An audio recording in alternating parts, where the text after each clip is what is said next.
The Central Bank of Barbados's 5th Caribbean Economic Forum takes place at the end of this month. This time around, the bank's 5th Distinguished Visiting Fellow will be Professor of Economic Analysis and Policy at the Haas School of Business, University of California, Berkeley, Andrew Rose. This year's topic will be Looking Forward: How can Caribbean nations respond to global developments? Professor Rose is recognized internationally for his vast body of research in international trade patterns, currency and banking crises, exchange rate regimes, and international finance.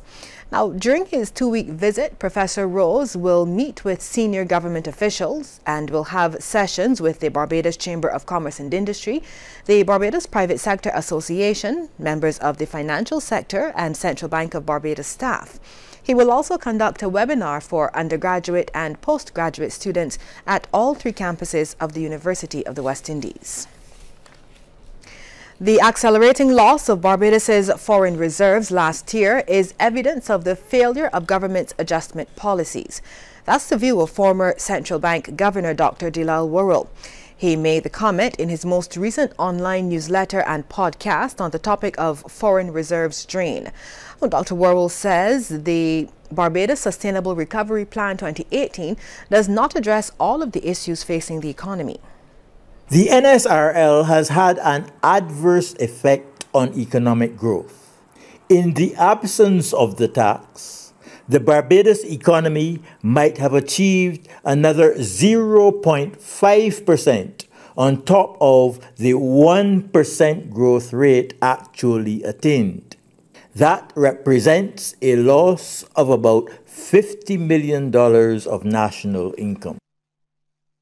Meanwhile, Dr. Worrell also reflected on one of the other key measures that was put in place to dampen the demand for foreign exchange.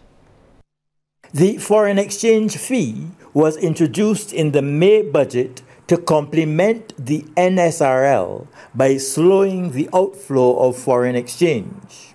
However, shortages of foreign exchange persisted, mainly because government was obliged to repay $137 million of foreign debt.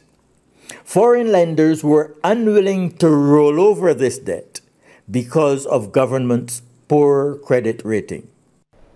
Well, let's take a look now at how stocks traded on selected exchanges across the region. Get started in Jamaica, where Berger Paints Jamaica Limited was the volume leader with 2,492,575 units, and they were followed by Vicinco Group Limited and Victoria Mutual Investments Limited. In Trinidad, JMMB Group Limited was the volume leader with 227,450 shares changing hands for a value of $454,000. They were followed by NCB Financial Group Limited and First Caribbean International Bank Limited. And in Barbados, Sagicor Financial Corporation Limited was the sole security, trading 231 shares at $2.13 each.